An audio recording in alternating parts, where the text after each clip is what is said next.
നീ എന്താ ചിരിക്കുന്നേ? ഇതൊക്കെ കേട്ടാലേ എങ്ങനെ ചിരിക്കാതിരിക്കും? ഫുൾ കോമഡിയാണ് ഈ വീട്ടിൽ നടക്കുന്നത്. 10 പൈസയുടെ സഹായം മഹിന്ന് നിനക്ക് കിട്ടത്തില്ല. അമ്മ അതിന് സമ്മതിക്കത്തൂല്ല.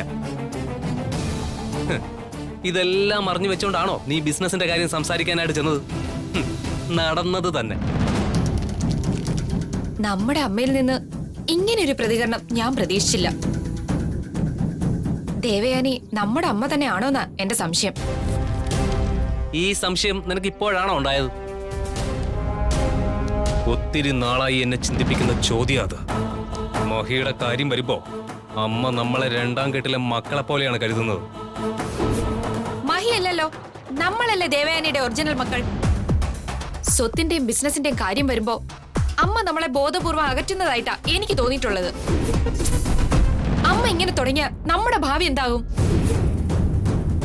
അമ്മ നമ്മളെക്കുറിച്ച് ചിന്തിക്കുന്ന പോലുമില്ല. അതുകൊണ്ടാ ഇങ്ങനെയൊക്കെ പറയുന്നത്. നീ വിഷമിക്കാതെ, ഒരു നല്ലൊരു അവസരം നമുക്ക് കിട്ടും. അതുവരെ ക്ഷമയോടെ കാത്തിരിക്കണം. അവസരം കിട്ടുന്നതുവരെ കാത്തിരിക്കാതെ ഒരവസരം നമുക്കുണ്ടാക്കിക്കൂടെ? അതൊക്കെ എന്റെ മനസ്സിലുണ്ട്. ഒരു ഉഗ്രൻ പ്ലാൻ. അതെന്താണെന്ന് നിനക്ക് എന്നോട് പറഞ്ഞൂടെ? പറയാം.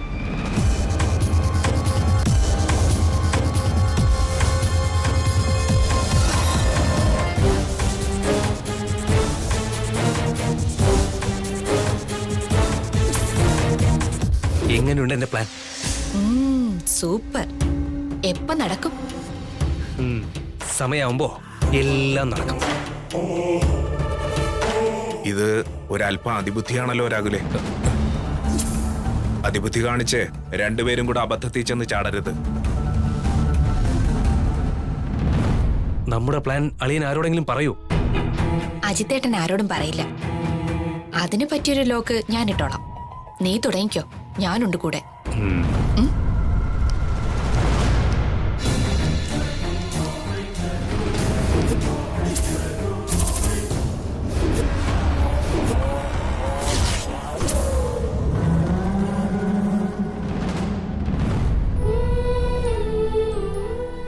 ശ്രീ മഹേശ്വര, രക്ഷിക്കണേ.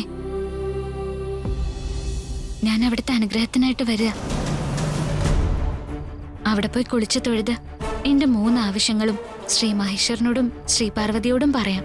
അത് നടക്കും. ഈശ്വര.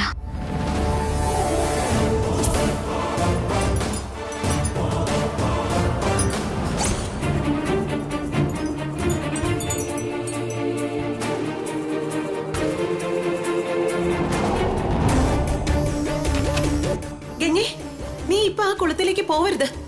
നീ അപകടത്തിലേക്കാ പോകുന്നേ. അയ്യോ, ശ്രേയയുടെ അമ്മ നിന്നെ ആപത്തിലേക്കാ പറഞ്ഞയക്കുന്നത്. നീ പോകരുത്, നീ പോകരുത് ഗംഗ. ആപത്താ ഗംഗ പറയുന്നത്.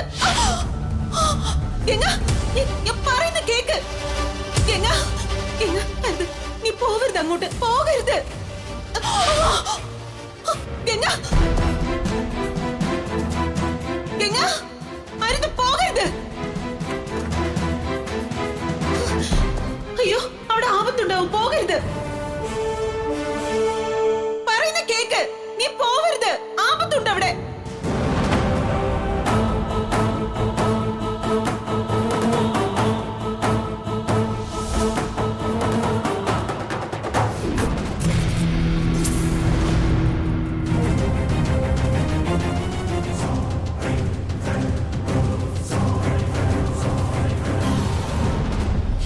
അവളുടെ പോക്ക് കണ്ടില്ലേ? അവൾ ആഗ്രഹിക്കുന്നതെല്ലാം നേടാനായി കൊച്ചുവെളുപ്പാങ്കാലത്ത് ഇറങ്ങിയേക്കുന്നു. നടന്നത് തന്നെ. ശ്രീ മഹേശ്വര, ശ്രീ മഹേശ്വര. ആ കുളത്തില് ഗംഗ മുങ്ങിയിട്ട് പൊങ്ങുകൂടി. അവള് മുങ്ങിയ അതോടെ താഴും. ആ കുളത്തില് ചെളിയില് കാല് താഴ്ന്നാലേ പിന്നെ എങ്ങനെ രക്ഷപ്പെടാനാ? അവള് കുളം കണ്ട് പേടിച്ച് പിന്മാറുവോ? അതിനെ ചെറിയൊരു പണിയുണ്ട്.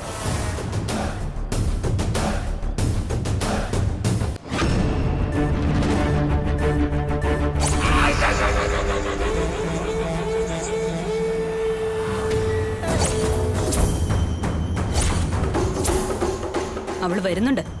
എല്ലാം പറഞ്ഞതുപോലെ ചെയ്തിരിക്കണം. Okay madam. ഇതോടെ അവള് തീരുവോ മോളെ?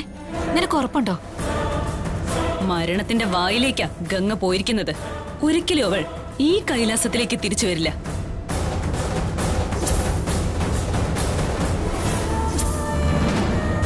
ഓം നമഃ ശിവായ. ഓം നമഃ ശിവായ.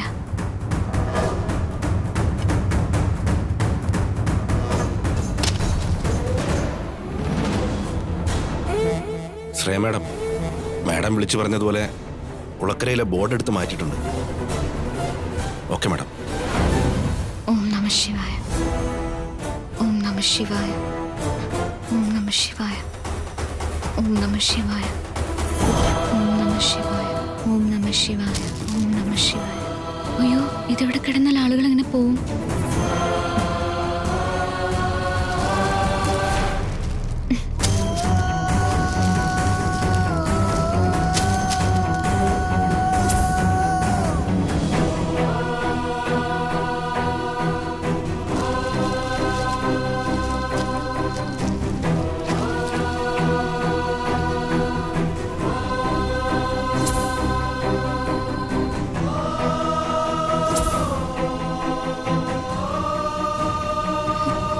ശ്രീ മഹേശ്വര, അങ്ങേ ആരെവിടെ ഉപേക്ഷിച്ചത്?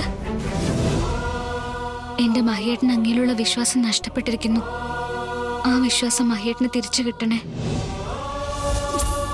മാളൂട്ടിക്ക് അച്ഛനോടുള്ള എല്ലാ ദേഷ്യവും മാറണേ. അച്ഛനും മോളും നല്ല സ്നേഹത്തോടെ ജീവിക്കണേ. ഇനി ഒരു കാര്യം കൂടിയുണ്ട്. എന്റെ മഹിയേട്ടനെ പഴയ കളിക്കൂട്ടുകാരനെ പോലെ എനിക്ക് തിരിച്ചു കിട്ടണേ. എന്റെ ഈ ആഗ്രഹങ്ങളെല്ലാം നടന്നു കിട്ടാനാ ഞാനിവിടെ മുങ്ങിക്കുളിച്ച് തൊഴാൻ വന്നത്. എന്റെ പ്രാർത്ഥന കേൾക്കണേ ഭഗവാനെ.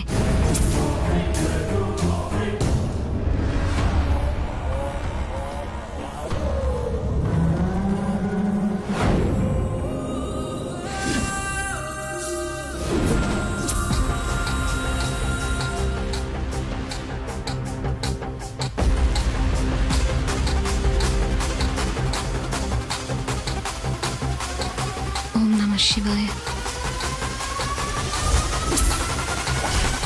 ഓം നമഃ ശിവായ. ഓം നമഃ ശിവായ. ഓം നമഃ ശിവായ. ശ്രീ മഹേശ്വര, കാത്തോളണേ. ഓം നമഃ ശിവായ.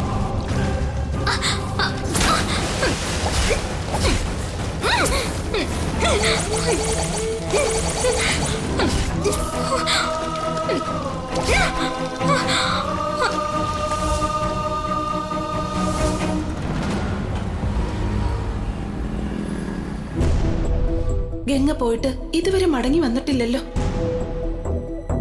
ആ കുളത്തിലിറങ്ങി അവക്ക് എന്തെങ്കിലും അപകടം സംഭവിച്ചിട്ടുണ്ടാവോ?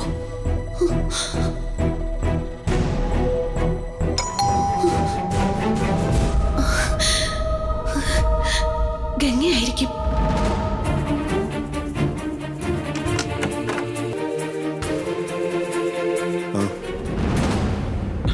Good morning sir. Good morning. എന്നെ മനസ്സിലായില്ലേ? ഞാൻ ബ്രോക്കർ സത്യശീലൻ. ഓ, മനസ്സിലായി മനസ്സിലായി. ആ സത്യശീലൻ ചേട്ടനോ? വരൂ വരൂ, കയറിയിരിക്കും. വരണം ചേട്ടാ. വരൂ. ആ, ഇരിക്കടോ. രാഹുലിനെ ഒന്ന് കാണാനാ ഞാൻ വന്നത്.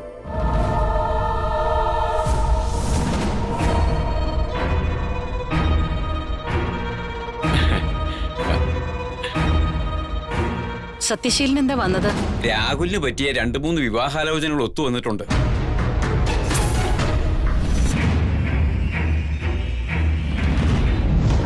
രാഹുലിന് ആലോചന കൊണ്ടുവരാൻ വിശ്വട്ടം പറഞ്ഞു. ഞാൻ പറഞ്ഞില്ല. ഞാനാ അമ്മേ പറഞ്ഞത്. രാഹുലിനെ ഇനിയും സ്വതന്ത്രനായി വിട്ടാൽ ശരിയാവില്ലല്ലോ. അതെ അതെ, ഏതെങ്കിലും അനുയോജ്യമായ ഒരു കുറ്റിയെ പിടിച്ച് ഇവനെ കെട്ടിയിട്ടേ പറ്റൂ. അല്ലെങ്കിലേ ഇവന് തോന്നിയതുപോലെ നടക്കും. എപ്പോഴായാലും ഇവനൊരു വിവാഹം നടത്തണമല്ലോ. ഇവന് യോജിച്ച ആലോചനകളുണ്ടോ? ഉള്ളതുകൊണ്ടാണല്ലോ ഞാൻ ഇങ്ങോട്ട് വന്നത്. ഞാനേ പെൺകുട്ടികളുടെ ഫോട്ടോ കാണിക്കാം. ദാ, ഇതാണ് പെൺകുട്ടി. കാണിച്ചേ, നോക്കട്ടെ. ഇതത്ര പോരാ. തറവാടിത്തുള്ള കുട്ടികളാരും ഇല്ലേ? ഉണ്ടല്ലോ. ആ ഫോണിൽ ദേ ഇതാണ് മറ്റൊരു കുട്ടി, ബിടെക് എഞ്ചിനീയറാ. അച്ഛനും അമ്മയും അങ്ങ് അമേരിക്കയിലാ. ദാ നോക്കി. ദാ നിനക്കിഷ്ടായോടാ? നല്ല കുട്ടി. ഇഷ്ടപ്പെടാതിരിക്കുന്ന എന്തിനാ? നോക്ക്. ഏയ് എനിക്ക് ഇൻട്രസ്റ്റ് ആയി തോന്നിയില്ല. കുറച്ചുകൂടി സൗന്ദര്യമുള്ള പെൺകുട്ടിയാണ് ഞാൻ പ്രതീക്ഷിച്ചത്. സൗന്ദര്യം, വിദ്യാഭ്യാസം, ജോലി, സമ്പത്ത് എല്ലാം ഉള്ള ഏതെങ്കിലും പെൺകുട്ടിയുണ്ടോ? അതുകൊണ്ടല്ലോ, സൗന്ദര്യം, സ്വത്ത് എല്ലാം ഉണ്ട്. പോരാത്തതിന് ഡോക്ടറുവാ. അച്ഛനും അമ്മയ്ക്കും ഒരൊറ്റ മോളാ. ഇപ്പൊ UK എങ്ങനെയുണ്ടെന്ന് പയ്യൻ തന്നെ നോക്ക്. ആ ഇത് കൊള്ളാം. ഇതാണെങ്കിൽ നമുക്ക് ആലോചിക്കാം. ആ എനിക്കും ഇഷ്ടപ്പെട്ടു. ഇങ്ങനെ എനിക്കും. അതെ, രാഹുലിന് നന്നായിട്ട് ചേരും. നോക്കി. രാഹുലിന് വേണ്ടി ഈ കുട്ടി ആലോചിച്ചാലോ? ആലോചിക്കുന്നതിൽ തെറ്റൊന്നുമില്ല. പക്ഷേ എന്ത് പക്ഷേ? സത്യശീലേട്ടാ, ഈ ഡോക്ടറെ തന്നെ നമുക്ക് ആലോചിക്കാം. ആ ബന്ധം നടക്കില്ല. അല്ല, അതെന്താ? നിങ്ങൾക്കുള്ളതുപോലെ അവർക്കും ചില ഡിമാൻഡുകളുണ്ട്. എന്ത് ഡിമാൻഡ്? പയ്യന് പ്രത്യേകിച്ച് എന്തെങ്കിലും ജോലി ഉണ്ടാകണമെന്ന് അവർക്ക് നിർബന്ധമൊന്നുമില്ല. പക്ഷേ ഒരു കാര്യം നിർബന്ധമുണ്ട്, പയ്യന് സ്വത്തുക്കൾ ഉണ്ടാകണം.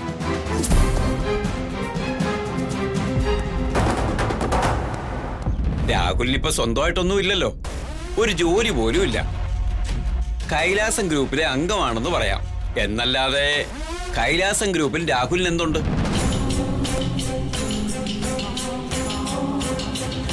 അങ്ങനെ പറയരുത്. ഇവിടെയുള്ള സ്വത്തിന് എല്ലാവരും അവകാശികളാ.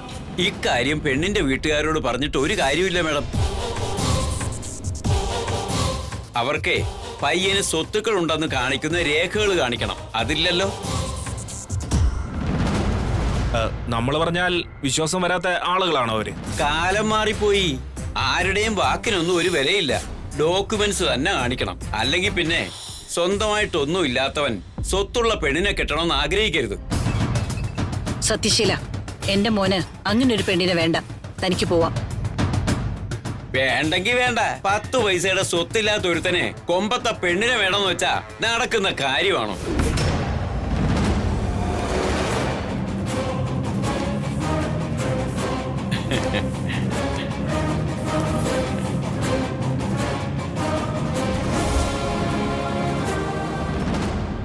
ഞാനേ രാഹുലിനൊരു കല്യാണാലോചനയായിട്ട് വന്നതാ. പോട്ടെ.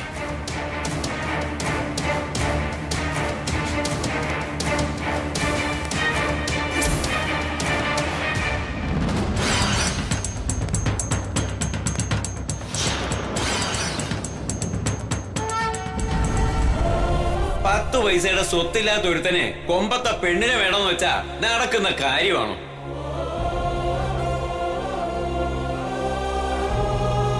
മോനെ,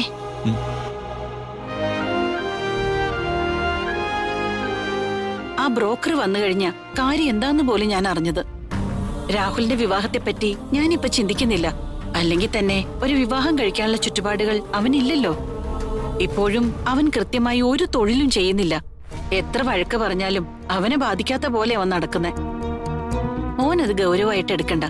രേഷ്മയുടെ ആഗ്രഹ രാഹുലിനെ ഉടനെ കല്യാണം കഴിപ്പിക്കണമെന്ന്. നിന്റെ കല്യാണം ഉറപ്പിച്ചിരിക്കല്ലേ? അത് കഴിയാതെ എങ്ങനെ രാഹുലിന്റെ കല്യാണത്തെ പറ്റി ചിന്തിക്കുന്നേ? രാഹുലിന് കല്യാണം ആലോചിച്ചത് വലിയ തെറ്റൊന്നും അല്ലമ്മേ. അവനും കല്യാണപ്രായമൊക്കെ ആയില്ലേ. ഇനി ഒരു കുടുംബജീവിതമൊക്കെ ആവാം. അതൊന്നും ശരിയാവില്ല മോനെ. എന്തുകൊണ്ട് ശരിയാവില്ല? രാഹുലിന് ഇപ്പോഴും ജീവിതത്തെ പറ്റി ഗൗരവമായ ചിന്തകളൊന്നുമില്ല. നിന്നെ പോലെയല്ല അവൻ. അവൻ എന്ത് കാര്യം ഏൽപ്പിച്ചാലും ഉത്തരവാദിത്വത്തോടെ ചെയ്തു തീർക്കില്ല. ഇപ്പോഴും പക്വതയായിട്ടില്ല. അവന് പക്വതയും ഉത്തരവാദിത്വം ഒക്കെ ഉണ്ടാവട്ടെ. അത് കഴിഞ്ഞ് കല്യാണം ആലോചിക്കാം. അതിന് അവനെ കുറ്റം പറഞ്ഞിട്ട് എന്താമേ കാര്യം? ആ ബ്രോക്കർ ചോദിച്ചത് ശരിയായ കാര്യമല്ലേ? രാഹുലിന് എന്തുണ്ട്? അവൻ എന്നെ പോലെയല്ല എന്ന് അമ്മ പറഞ്ഞത് വളരെ ശരിയാണ്. രാഹുൽ ഈ കുടുംബാംഗമാണ്, എന്റെ സഹോദരനാണ്. പക്ഷെ അവന് സ്വന്തമായിട്ട് ഒന്നുമില്ലല്ലോ. അതുകൊണ്ടായിരിക്കാം അവനിങ്ങനെ ഉത്തരവാദിത്വമില്ലാതെ നടക്കുന്നത്. ഒരു കല്യാണം കഴിച്ച രാഹുൽ അടിമുടി മാറുമെന്നാ എനിക്ക് തോന്നുന്നത്. എനിക്കതിനോട് യോജിപ്പില്ല. ഈ വീട്ടിൽ നടക്കേണ്ടത് രാഹുലിന്റെ കല്യാണമല്ല, നിന്റെ വിവാഹമാണ്.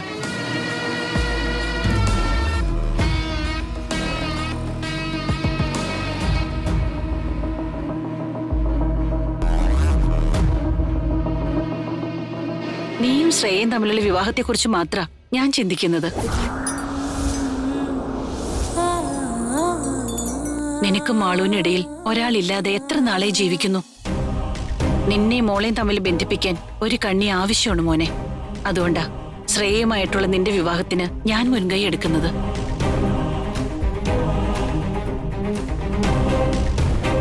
ഗൗരി മരിച്ചതിന് ശേഷം നിനക്ക് ഒറ്റപ്പെടലുണ്ട്, നിനക്ക് സന്തോഷമില്ലെന്ന് പലപ്പോഴും എനിക്ക് മനസ്സിലായിട്ടുണ്ട്.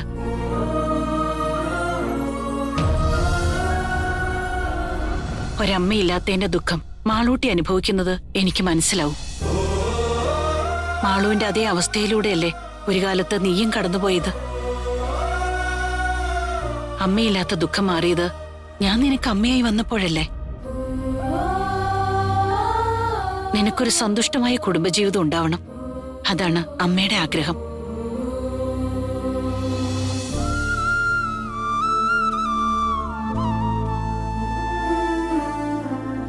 നീ എന്റെ മൂത്ത മകനല്ലേ. മൂത്ത മകന്റെ വിവാഹം കഴിഞ്ഞിട്ടേ ഇളയവന്റെ കല്യാണത്തെ പറ്റി ഞാൻ ആലോചിക്കുള്ളൂ. അപ്പോഴേക്കും രാഹുൽ സ്വന്തം കാലിൽ നിൽക്കാൻ ശ്രമിക്കട്ടെ. രാഹുലിന്റെ വിവാഹ ജീവിതത്തിന് ഞാനൊരു തടസ്സമാവരുതമ്മേ. നീ അങ്ങനെ പറയരുത്. നിന്റെയും മാളൂട്ടിയുടെയും ജീവിതം ദുഃഖത്തിലായിരിക്കുമ്പോ ഈ വീട്ടിൽ രാഹുലിന്റെ വിവാഹാഘോഷം എങ്ങനെ നടക്കും? അതിനൊരിക്കലും ഞാൻ തയ്യാറാവില്ല. ആദ്യം നിന്റെയും മാളൂട്ടിയുടെയും ജീവിതം ഭദ്രമാവട്ടെ, അത് കഴിഞ്ഞേ ഞാൻ എന്റെ മക്കളുടെ കാര്യം ആലോചിക്കുന്നുള്ളൂ.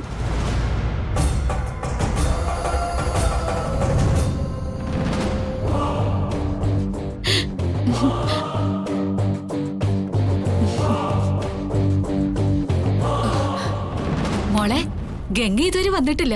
അവള് തിരിച്ചു വരുമോ? അവൾ ഇനി തിരിച്ചു വരില്ലമ്മേ. ഞാൻ ഏർപ്പാടാക്കിയ ആള് വേണ്ടതെല്ലാം ചെയ്തിട്ടുണ്ട്. അവളിപ്പ കുളത്തിനടിയിൽ മരണത്തിന് കീഴടങ്ങിയിട്ടുണ്ടാവും. അപ്പൊ അധികം വൈകാതെ കൈലാസത്തിലേക്കൊരു വാർത്ത വരും. ഗംഗ കുളത്തിൽ പൊങ്ങി മരിച്ചു അല്ലേ മോളെ? ആ പീർ പെണ്ണിനോട് എന്നെ കൊണ്ട് മാപ്പ് പറയിച്ചു. എനിക്കൊരു അബദ്ധം പറ്റിപ്പോയി, ക്ഷമിക്കണം. എന്റെ മാപ്പ് കേട്ട് ഗംഗ മനസ്സിൽ സന്തോഷിച്ചു. ഇനി അവള് പരലോകത്ത് പോയിരുന്ന് സന്തോഷിക്കട്ടെ. ഗംഗയെ പറ്റി നമ്മൾ ഇനി അധികം സംസാരിക്കരുത്. ആ കുളത്തെ പറ്റി അമ്മ അവളോട് പറഞ്ഞതായിട്ട് ഇവിടെ ആരും അറിയാൻ പാടില്ല. എന്റെ വായിന്ന് അതേപ്പറ്റി ഒരു അക്ഷരം പുറത്തു വരില്ല. എന്റെ ദൈവമേ, ഇതോടെ ഗംഗയുടെ ശല്യം തീർന്നു കിട്ടണേ.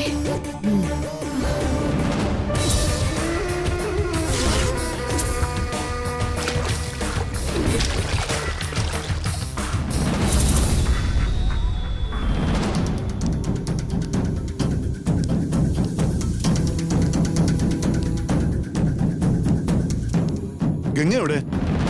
അവളെ കണ്ടതേ ഇല്ലല്ലോ. ഗംഗ അമ്പലത്തിൽ പോയിരിക്കും അങ്കിൾ. വിശ്വേട്ടനോട് പറഞ്ഞിട്ടല്ലേ അവള് പോയത്? അനുസരണയില്ലാത്ത പെണ്ണ്. നാത്തൂനെ, ഗംഗ അമ്പലത്തിൽ പോകുന്ന കാര്യം നാത്തൂനോട് പറഞ്ഞായിരുന്നോ? എന്നോട് പറഞ്ഞില്ല. അവൾ എങ്ങോട്ടാ പോകുന്നതെന്ന് ഞാൻ ചോദിച്ചോണ്ട് മാത്രം അറിഞ്ഞു. അല്ലെങ്കിൽ ഗംഗ എവിടെ പോയെന്ന് അറിയാതെ നമ്മൾ എല്ലാരും വിഷമിക്കില്ലായിരുന്നോ? അവൾ അമ്പലത്തിൽ പോയതല്ലേ, വന്നോളും. അച്ഛാ, എല്ലാവരോടുമായിട്ട് എനിക്കൊരു കാര്യം പറയാനുണ്ട്. എന്താ പറയാനുള്ളത്? വിവാഹത്തെ പറ്റിയാണോ? അല്ല, മറ്റൊരു വിഷയമാണ്. വിവാഹകാര്യമല്ലാതെ മറ്റെന്ത് കാര്യം അവന് പറയാനുള്ളത്? ഒരു പ്രധാനപ്പെട്ട കാര്യമാണ്. ഈ വീട്ടിലെ എല്ലാവരോടും കൂടി പറയാനുള്ളതാ.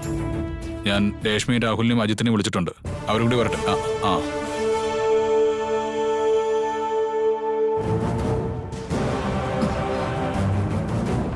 വള്ളിക്കെട്ട് വല്ലതും ആണോ? എന്റെയും അച്ഛന്റെയും ജീവിതത്തിലേക്ക് അമ്മയും അമ്മയുടെ 2 മക്കളും കടന്നു വന്നതിന് ശേഷം ഞാൻ ജീവിക്കുന്നത് തന്നെ നിങ്ങൾക്കൊക്കെ വേണ്ടിയാണ്. നിങ്ങളുടെയൊക്കെ സന്തോഷമാണ് എന്റെയും സന്തോഷം.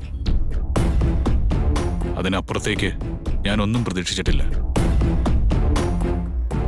ഈ സ്വത്തുക്കളെല്ലാം ഭാഗം ചെയ്യാൻ ഞാൻ ആഗ്രഹിക്കുന്നു.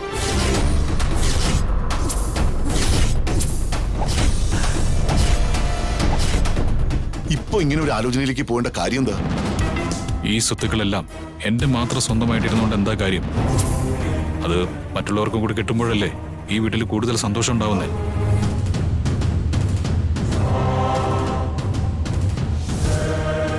ഏട്ടന്റെ മനസ്സ് എത്ര വിശാലമാണ്. അതെ, ഇത്രയും വിശാല മനസ്കത ആരെങ്കിലും കാണിക്കൂ? സ്വത്തുക്കൾ ഭാഗം ചെയ്യുകയാണെങ്കിൽ അതിനോട് ഞങ്ങൾക്കാർക്കും എതിർപ്പൊന്നുമില്ല. മഹി, എനിക്ക് എതിർപ്പുണ്ട്.